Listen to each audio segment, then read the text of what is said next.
Okay, so this stuff I'm about to share in this video, it's not really easy for me right now, but I'm doing it for God and also for whoever is watching this video right now, so this is for you.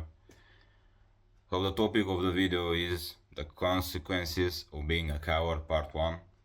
So I plan to do another 2 videos talking about courage, being scared to attack in life, whatever.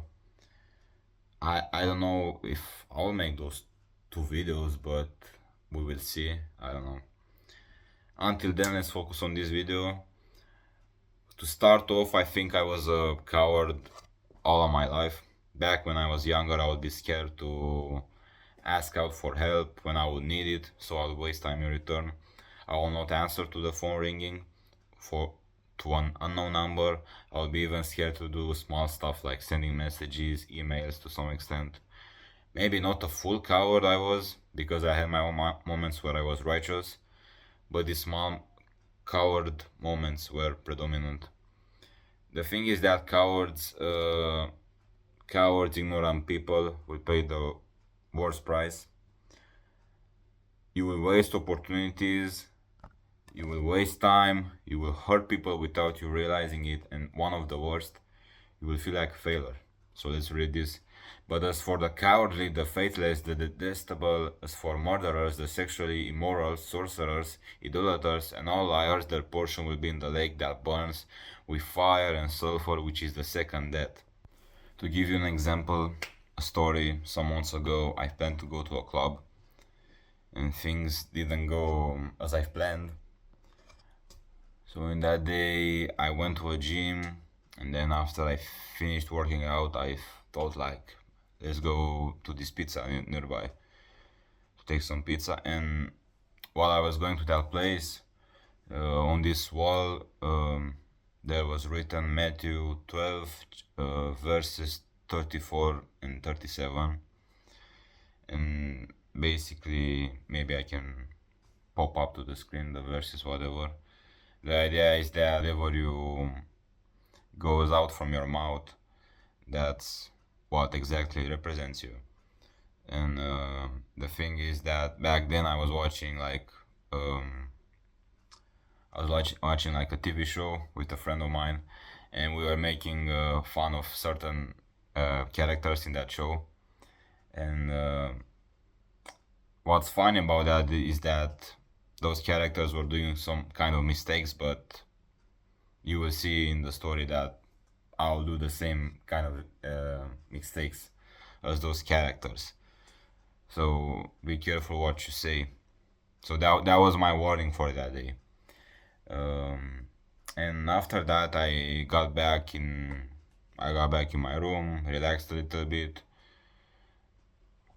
to prepare for the party, And as I was preparing, or before I was preparing, this video popped up in my YouTube feed, and it was about courage, like just like this one, similar stuff. And after that, I prepared, I went to the party, and I was feeling really good. And now the important part of the story comes. After some time, we got inside the party, and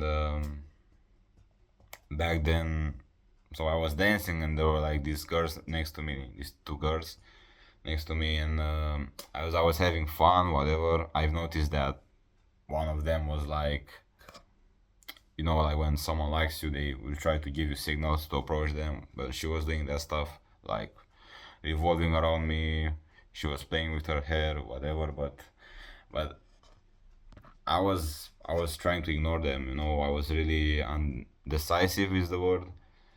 I don't know, I was thinking about something else, and I just ignored them, I didn't really pick a side. Like I could maybe approach or just do nothing, but in reality, I don't know if you guys understand, but in reality I was scared to approach her basically. And so yeah, that moment disappeared, they left the party, and I was left alone. And that moment it hit me like a huge wave of feeling like a big failure. And even now I think about that moment, and it really sucks. But about the Apostle Peter, where in the Bible he denied that he knew Jesus 3 times. So I'll show you a video.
Yeah, you see the video?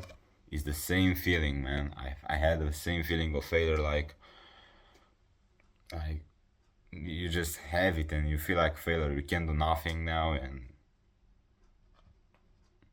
you're like a loser. So the next day I went, because I had this feeling of failure.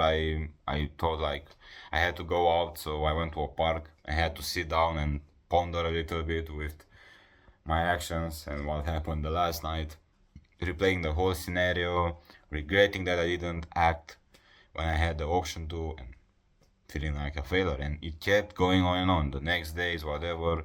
I remember the next week I went to gym and I couldn't really work out because I was replaying the same moments and I felt like a failure.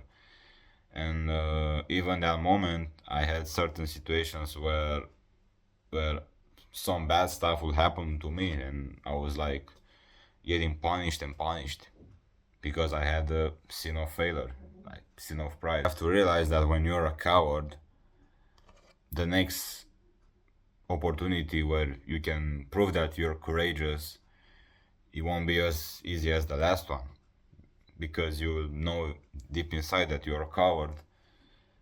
So it'll be so much harder to pay back from the last time. So be really careful with that.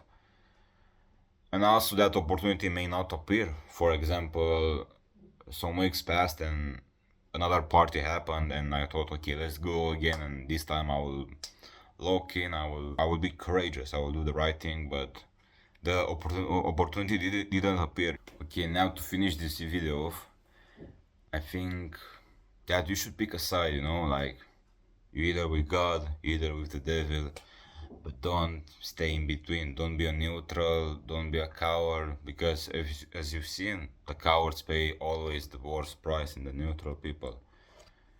You better get into that fight, get rejected, and even if you lose, people will admire that you had the guts to take that action. The real failure, the real humiliation comes when you just ignore it, when you do nothing, and you will regret it. I tell you, I still regret it, but I can't change the past, I have to move forward. Now, if there will be a second part, I would like to talk more about what happens when you're courageous. I had some great stories. Tell me in the comments if you had any moment where you were scared to do something and you didn't do it. Do the commandments, Matthew 5, 6, 7, and see you on the next one. Bye bye.